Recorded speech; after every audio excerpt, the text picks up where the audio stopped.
Welcome to this special first-time ever produced, unabridged edition of the international best-selling book, The 7 Habits of Highly Effective People by Dr. Stephen R.covey.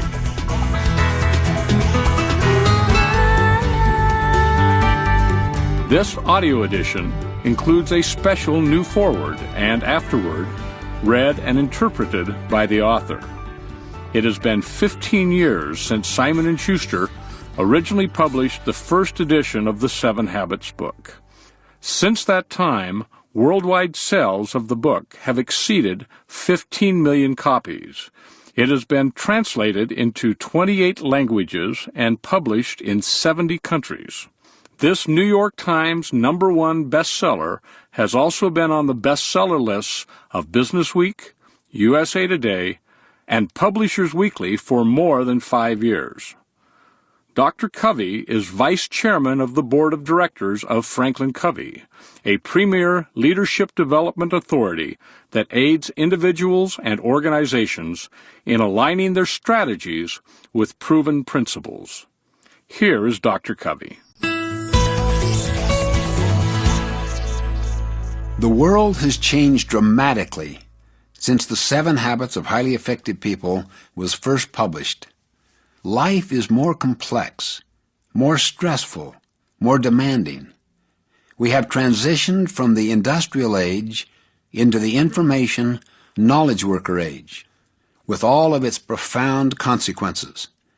We face challenges and problems in our personal lives, our families, and our organizations unimagined even 1 and 2 decades ago. These challenges are not only of a new order of magnitude, they are altogether different in kind. These sweeping changes in society and the rumbling shifts in the digitized global marketplace gives rise to a very important question, one that I'm asked fairly often. Are the 7 Habits of Highly Effective People still relevant today? And for that matter, will they be relevant 10, 20, 50, 100 years from now? My answer is very simple. The greater the change and the more difficult our challenges, the more relevant the habits become. Why? What's the reason? Why would they become more relevant? It's because our problems and our pain are universal and increasing, and the solutions to the problems are and will always be based upon universal, timeless, self-evident principles common to every enduring, prospering society throughout history. I did not invent these principles. I take no credit for them. I've simply identified and organized them into a sequential framework. One of the most profound learnings of my life is this: if you want to achieve your highest aspirations and overcome your greatest challenges, identify and apply the principle or natural law that governs the results you seek. How we apply a principle will vary greatly and will be determined by our unique strengths, talents, and creativity. But ultimately, success in any endeavor is always derived from acting in harmony with the principles to which the success is tied. Many people do not think this way, at least consciously. In fact, you will increasingly find that principled solutions stand in stark contrast to the common practices and thinking of our popular culture. Allow me to illustrate this contrast with a few of the most common human challenges we face. First, fear and insecurity. So many people today are gripped with the sense of fear. They fear for the future. They feel vulnerable in the workplace. They're afraid of losing their jobs and their ability to provide for their families. This vulnerability often fosters a resignation to riskless living and to codependency with others at work and at home. Our culture's common response to this problem is to become more and more independent. People say, I'm going to focus on me and mine. I'll do my job, I'll do it well, and then get on to my real joys off the job. Independence is an important, even vital value and achievement.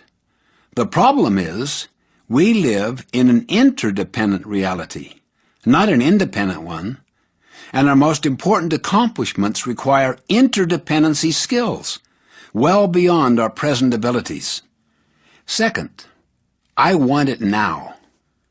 People want things, and they want them now. I want money, I want a nice big house, a nice car, the biggest and best entertainment center. I want it all, and I deserve it. Though today's credit card society makes it easy to get now and pay later, economic realities eventually set in, and we are reminded sometimes very painfully that our purchases cannot outstrip our ongoing ability to produce. Pretending otherwise is unsustainable. The demands of interest are unrelenting and unforgiving.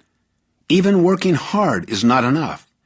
With the dizzying rate of change in technology and increasing competition driven by the globalization of markets and technology, we must not only be educated, we must constantly re-educate and reinvent ourselves. We must develop our minds and continually sharpen and invest in the development of our competencies to avoid becoming obsolete. At work, the bosses drive results, and for a good reason. Competition is fierce. Survival is always at stake. The need to produce today is today's reality and represents the demand.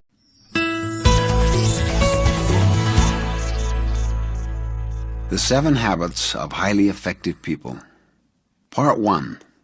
Paradigms and Principles. We will start with the inside-out approach. David Starr Jordan once stated, "There is no real excellence in all this world which can be separated from right living." In more than 25 years of working with people in business, university, and marriage and family settings, I have come in contact with many individuals who have achieved an incredible degree of outward success, but have found themselves struggling with an inner hunger, a deep need for personal congruency and effectiveness, and for healthy, growing relationships with other people. I suspect some of the problems they have shared with me may be familiar to you. Just listen to some of these. One put it this way: I've set and met my career goals, and I'm having tremendous professional success, but it's cost me my personal and family life. I don't know my wife and children anymore. I'm not even sure I know myself.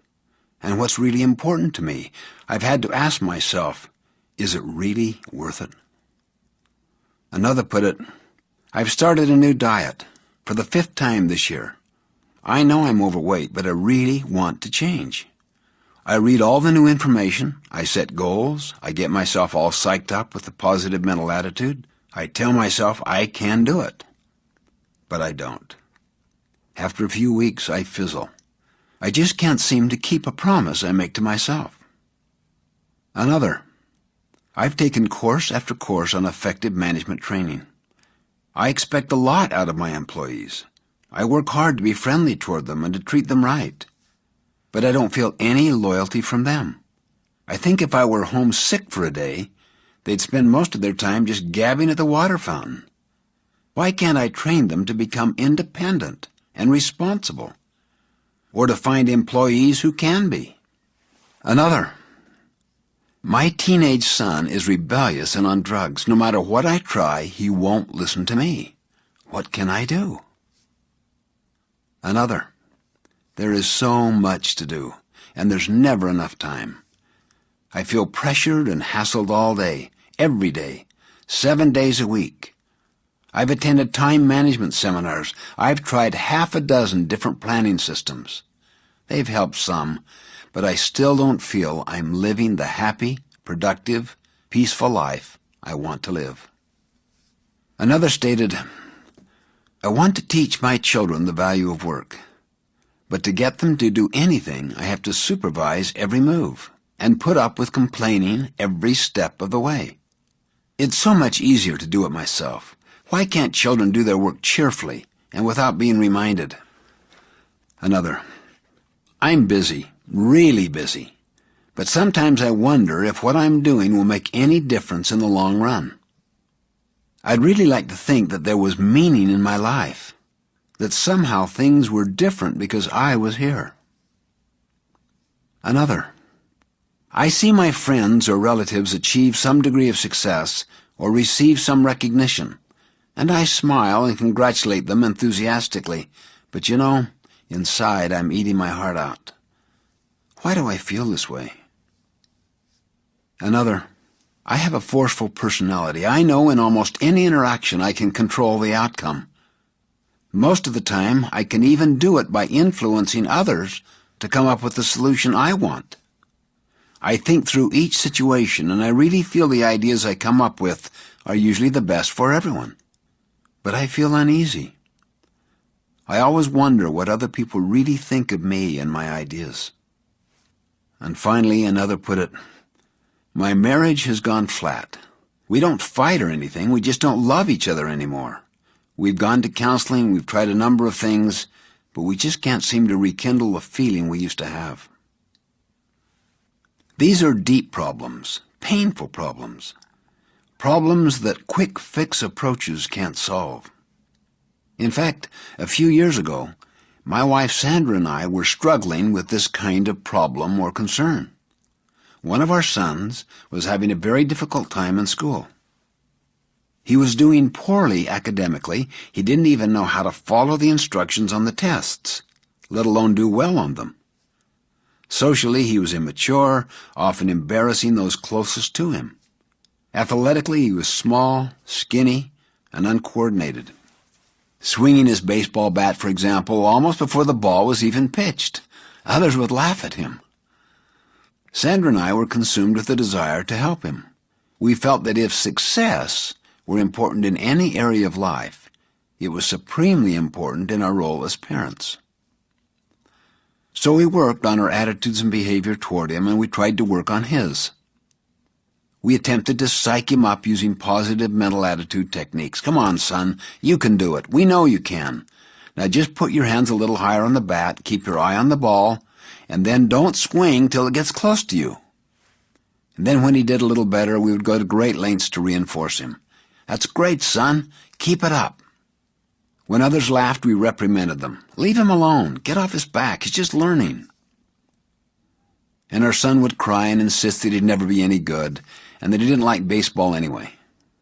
Nothing we did seemed to help, and we were really worried. We could see the effect this was having on his self-esteem. We tried to be encouraging and helpful and positive, but after repeated failure, we finally drew back and tried to look at the situation on a different level. At this time in my professional role, I was involved in leadership development work with various clients throughout the country. In that capacity, I was preparing bi-monthly programs on the subject of communication and perception for IBM's Executive Development Program participants. As I researched and prepared these presentations, I became particularly interested in how perceptions are formed, how they govern the way we see, and how the way we see governs how we behave. This led me to a study of expectancy theory and the self-fulfilling prophecies, or what is sometimes called the Pygmalion effect, and to a realization of how deeply embedded our perceptions are. It taught me that we must look at the lens through which we see the world, as well as at the world we see, and that the lens itself shapes how we interpret the world. As Sandra and I talked about the concepts I was teaching at IBM and about our own situation, we began to realize that what we were doing to help our son was not in harmony with the way we really saw him. When we honestly examined our deepest feelings, we realized that our perception was that he was basically inadequate, somehow behind. No matter how much we worked on our behavior and attitude, Our efforts were ineffective because, despite our actions and our words, what we were really communicating to him was, "You aren't capable. You have to be protected." We began to realize that if we wanted to change the situation, we first had to change ourselves. And to change ourselves effectively, we first had to change our perceptions. You can't imagine the effect that awareness had upon us. That we ourselves had to change, instead of we needed to change our son. In other words, inside out rather than outside in. Another interesting thing we discovered was that much of our perception was a product of our own motivation regarding how other people would see us in terms of our son's own behavior. When we examined that motivation carefully, we became ashamed. We started to realize that we were into it too much ourselves and how we were being perceived, rather than giving the whole effort and energy to the intrinsic worth and value and potential of this boy. This to us was a key insight in life.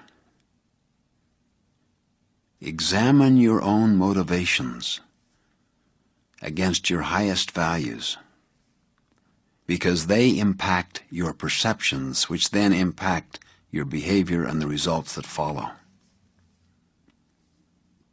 New heading: The Personality and Character Ethics.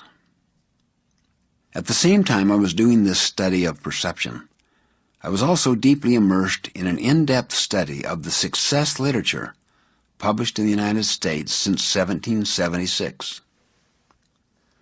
I was reading or scanning literally hundreds of books, articles, and essays in fields such as self-improvement, popular psychology, and self-help.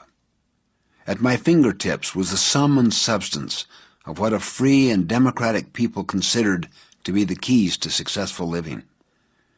As my study took me back through 200 years of writing about success, I noticed a startling pattern emerging in the content of the literature. And because of our own pain and because of similar pain I had seen in the lives and relationships of many people that I'd worked with through the years, I began to feel more and more that much of the success literature of the past 50 years was superficial.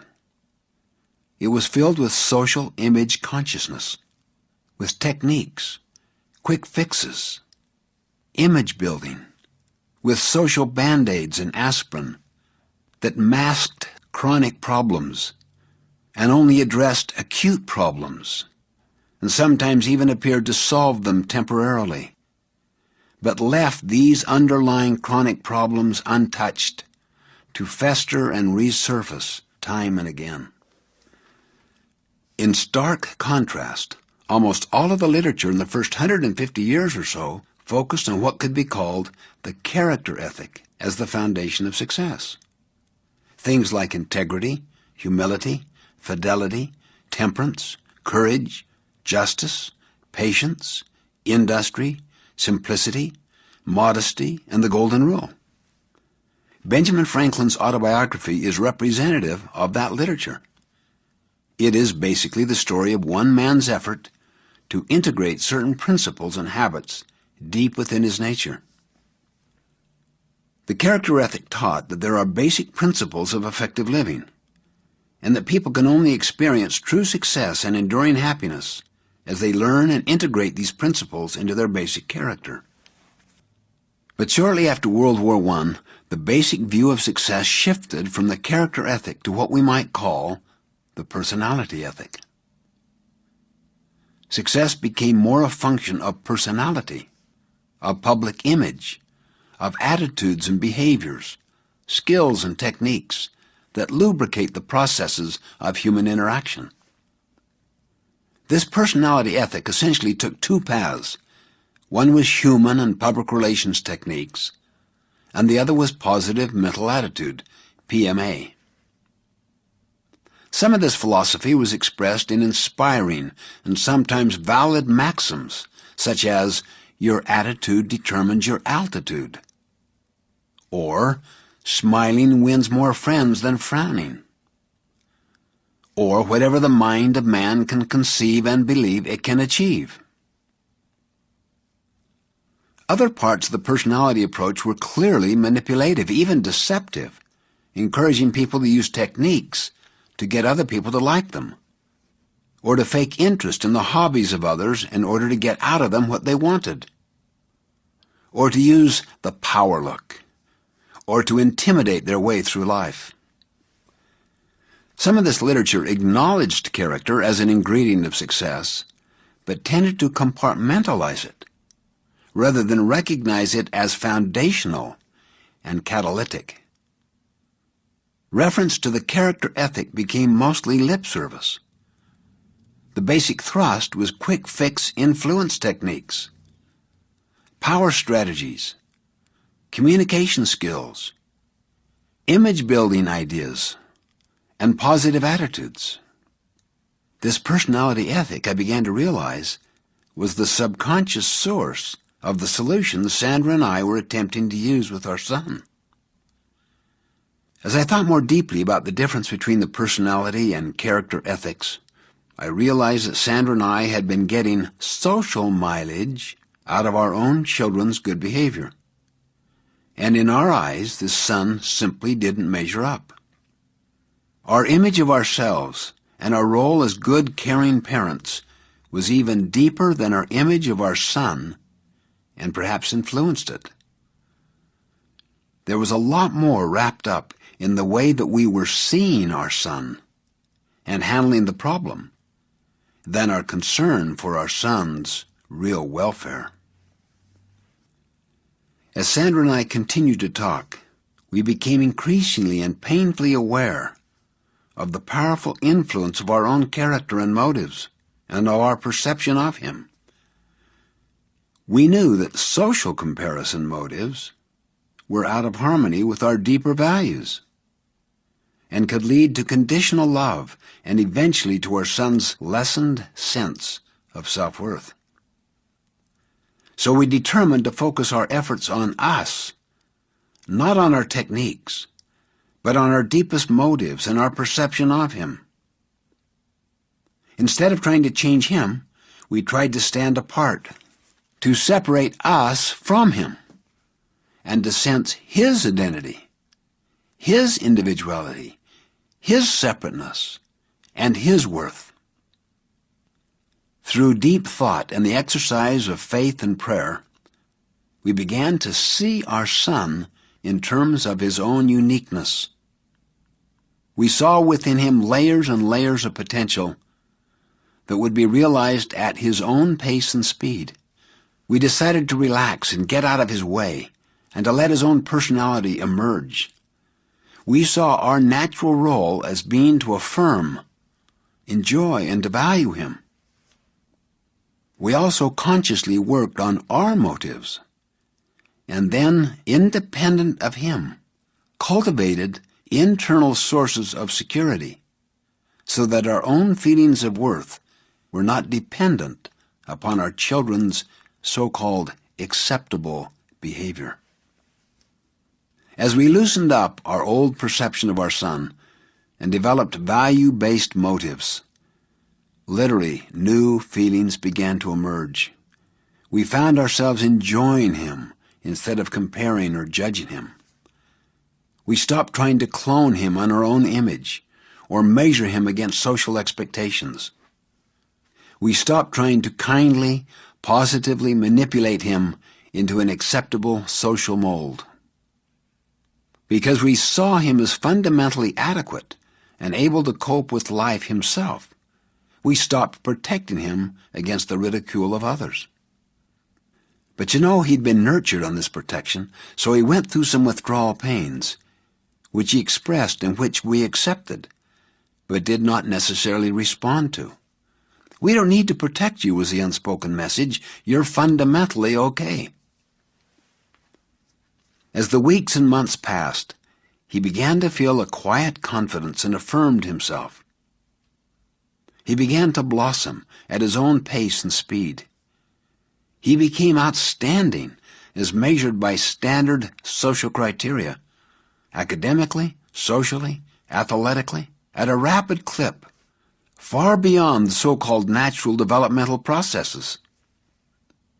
As the years passed, he was elected to several student body leadership positions, developed into an all-state athlete, and started bringing home straight A report cards. He developed an engaging and guileless personality that has enabled him to relate in non-threatening ways to all kinds of people. Sandra and I believe that our son's socially impressive accomplishments were more a serendipitous expression of the feelings he had about himself than merely a response to social reward. This was an amazing experience for Sandra and me, and a very instructional one in dealing with our other children and in other roles as well. It brought to our awareness on a very personal level the vital difference between the personality ethic and the character ethic of success. The psalmist expressed our conviction well. Search your own heart with all diligence, for out of it flow the issues of life. New heading: Primary and Secondary Greatness. My experience with my son, my study of perception, and my reading of the success literature coalesced to create one of those aha experiences in life when suddenly things just simply click into place. I was suddenly able to see the powerful impact of the personality ethic and to clearly understand those subtle, often consciously unidentified discrepancies between what I knew to be true, some things I had been taught many years ago as a child, and things that were deep in my own inner sense of value, and the quick fix philosophies that surrounded me every day. I understood at a deeper level why, as I had worked through the years with people from all walks of life, I had found that the things I was teaching and knew to be effective were often at variance with these popular voices. I am not suggesting that elements of the personality ethic, personality growth, communication skill training, education in the field of influence strategies, and positive thinking are not beneficial, in fact, sometimes essential for success. I believe that they are, but these are secondary, not primary traits.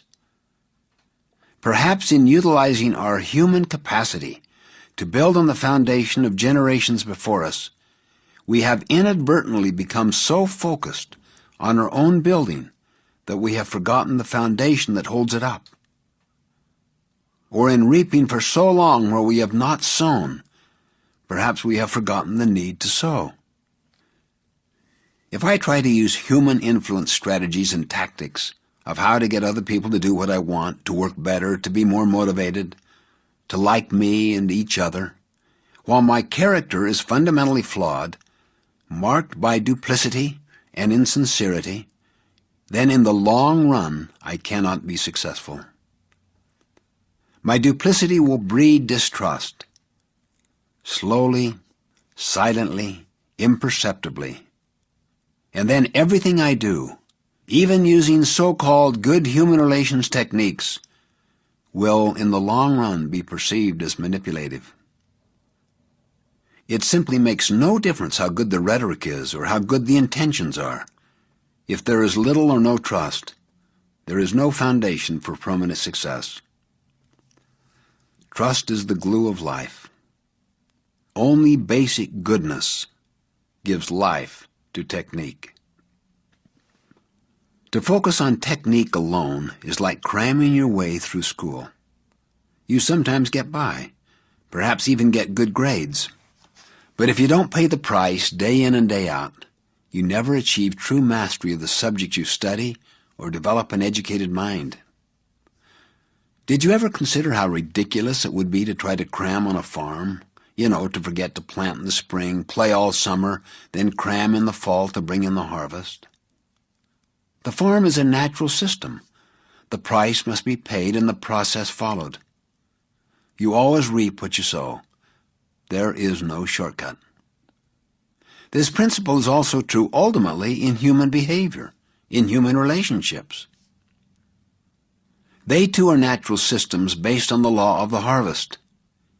In the short run, in an artificial social system such as school, you may be able to get by if you learn how to manipulate the man-made rules to play the game. In most one-shot or short-lived human interactions, you can use the personality ethic to get by and to make favorable impressions through charm and skill and pretending to be interested in other people's hobbies.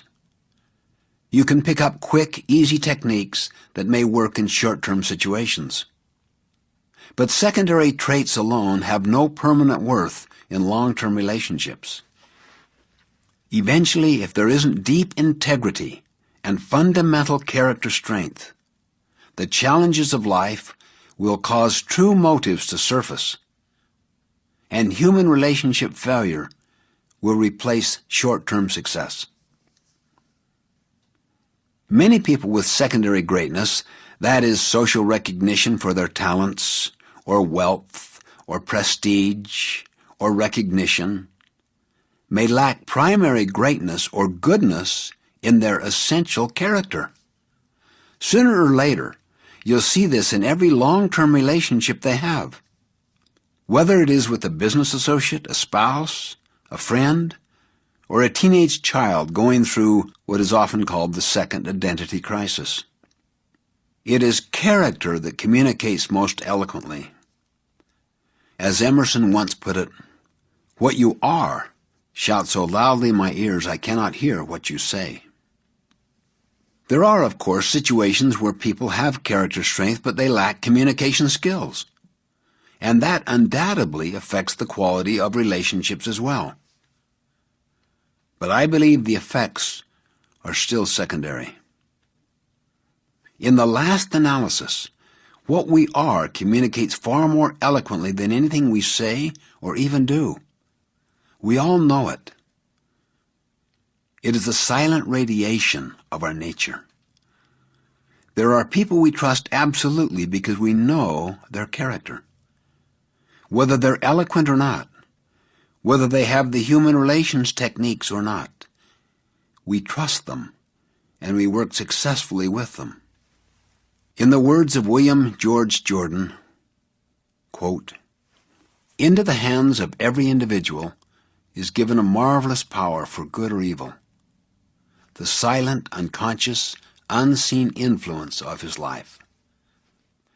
This is simply the constant radiation of what man really is, not what he pretends to be." Close quote. I love the motto of North Carolina, "To be rather than to seem." New heading, The Power of a Paradigm. The 7 Habits of Highly Effective People embody many of the fundamental principles of human effectiveness. These habits are basic. They are primary. They represent the internalization of correct principles upon which enduring happiness and success are based. But before we can really understand these 7 habits, we need to understand our own paradigms and how to make a paradigm shift. Both the character ethic and the personality ethic are examples of social paradigms. The word paradigm comes from the Greek. It was originally a scientific term and is more commonly used today to mean a model, theory, perception, assumption, or frame of reference. In the more general sense, it's the way we see the world, not in terms of our visual sense of sight, but in terms of perceiving, understanding, interpreting. For our purposes, a simple way to understand paradigms is to see them as maps. We all know that the map is not the territory. A map is simply an explanation of certain aspects of the territory. That's exactly what a paradigm is. It's a theory, an explanation, or model of something else. For instance, suppose you wanted to arrive at a specific location in central Chicago. A street map of the city would be a great help to you in reaching your destination. But suppose you were given the wrong map. Through a printing error, the map labeled Chicago is actually a map of Detroit. Can you imagine the frustration, the ineffectiveness of trying to reach your destination? You might try to work on your behavior. You would try harder. You'd be more diligent. You'd double your speed. But your efforts would only succeed in getting you to the wrong place faster. You might even work on your attitude. You would think more positively. You still wouldn't get to the right place, but perhaps you wouldn't care. Your attitude would be so positive, you'd be happy and contented wherever you were. The point is, you'd still be lost. The fundamental problem has nothing to do with your behavior or your attitude. It has everything to do with having a wrong map. If you have the right map of Chicago, then behavior or diligence becomes important. And when you encounter frustrating obstacles along the way, then positive attitudes can make a real difference. But the first and most important requirement is the accuracy of the map. Each of us has many, many maps in our head, which can be divided into two main categories: maps of the way things are, or realities, and maps of the way things should be, or values. We interpret everything we experience through these mental maps. We seldom question their accuracy. We're usually even unaware that we have them. We simply assume that the way we see things is the way they really are, or the way they should be. Then our attitudes and behaviors grow out of those assumptions. The way we see things is the source of the way we think and the way we act. And interestingly, if you look at it deeply, the way we see things is often a product of the things we seek, or our deeper motivations. It has been useful to me, in order to teach this basic idea, to give people an experience where I split a room in half, showing one picture, let's say, of an old woman to one side, and another picture, let's say, of a young woman to the other side.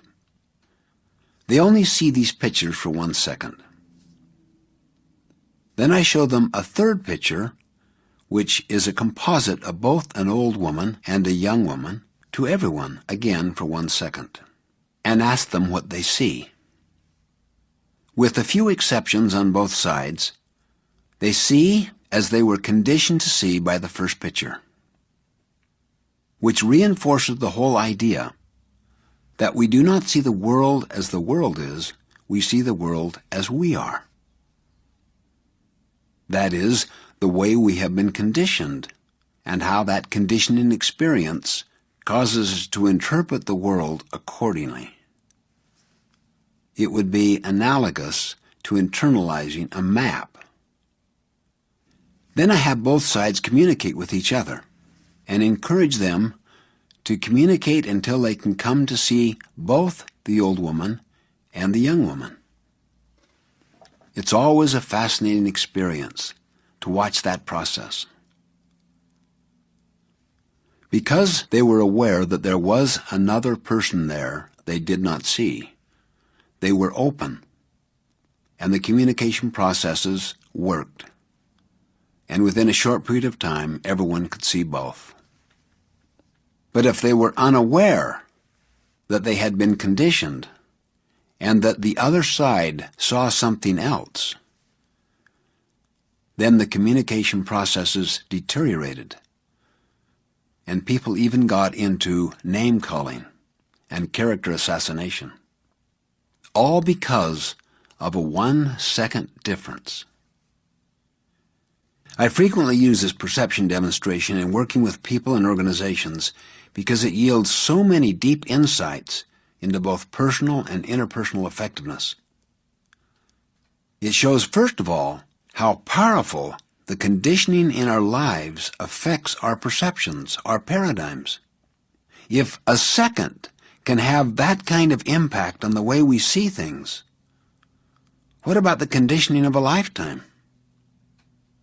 The influences in our lives, family, school, church, work environment, friends, associates, and current social paradigms such as the personality ethic, all have made their silent, unconscious impact on us and help shape our frame of reference, our paradigms, our maps.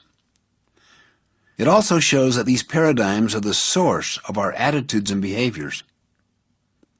We simply cannot act with integrity outside of them. We simply cannot maintain wholeness if we talk and walk differently than we see. For instance, if you were among the 90-95% who typically see the young woman in the composite picture when conditioned to do so, you undoubtedly found it difficult to think in terms of trying to help her cross the street. Both your attitude about her and your behavior toward her had to be congruent with the way that you saw her. This brings into focus one of the basic flaws of the personality ethic. To try to change outward attitudes and behaviors does very little good in the long run if we fail to examine the basic paradigms from which these attitudes and behaviors flow. This perception demonstration also shows how powerfully our paradigms affect the way we interact with other people. As clearly and objectively as we think we see things, we begin to realize that others see them differently from their own apparently equally clear and objective point of view. Where we stand depends on where we sit, which is a way of saying how our role in life affects our paradigm, which then affects our behavior.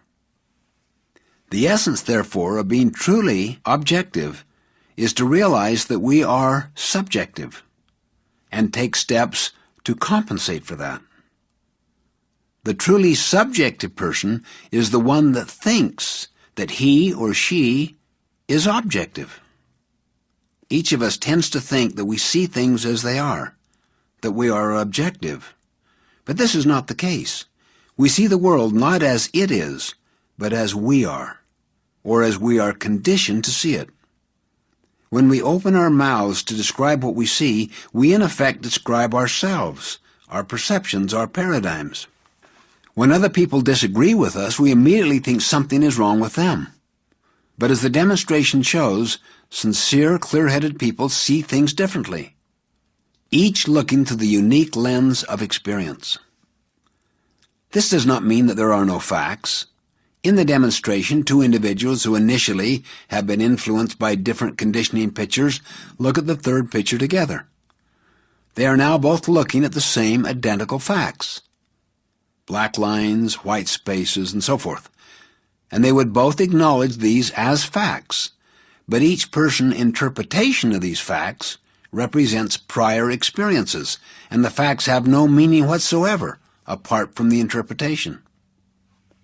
The more aware we are of our basic paradigms, maps, or assumptions, and the extent to which we have been influenced by our experience, the more we can take responsibility for these paradigms, examine them, test them against reality, listen to others, be open to their perceptions, thereby getting a larger picture and a far more objective view. This is why good scientists always submit their hypotheses, their methods, and their results to other independent scientists to see if their hypotheses are replicatable. New heading: The Power of a Paradigm Shift. Perhaps the most important insight to be gained from the perception demonstration is in the area of paradigm shifting, what we might call the aha experience, when someone finally sees the composite picture in a new and different way. The more bound a person is by the initial perception, the more powerful the aha experience is. It is as though a light were suddenly turned on inside. The term paradigm shift was introduced by Thomas Kuhn in his highly influential landmark book, The Structure of Scientific Revolutions. Kuhn shows how almost every significant breakthrough in the field of scientific endeavor is first a break with tradition. with old ways of thinking, with old paradigms. For Ptolemy, the great Egyptian astronomer, the earth was the center of the universe. But Copernicus created a paradigm shift and a great deal of resistance and persecution as well by placing the sun at the center. Suddenly, everything took on a different interpretation. The Newtonian model of physics was a clockwork paradigm and is still the basis of modern engineering. But it was partial and incomplete. The scientific world was revolutionized by the Einsteinian paradigm, the relativity paradigm, which had much higher predictive and explanatory value. Until the germ theory was developed, a high percentage of women and children died during childbirth, and no one could understand why. In military skirmishes, more men were dying from small wounds and diseases than from the major traumas on the front lines. But as soon as the germ theory was developed, a whole new paradigm, a better, improved way of understanding what was happening, made dramatic, significant medical improvement possible. The United States today is a fruit of a paradigm shift. The traditional concept of government for centuries had been a monarchy, the divine right of kings. Then a different paradigm was developed, government of the people, by the people, and for the people. And a constitutional democracy was born, unleashing tremendous human energy and ingenuity, and creating a standard of living, of freedom and liberty, of influence, and hope unequaled in the history of the world. Not all paradigm shifts are in positive directions.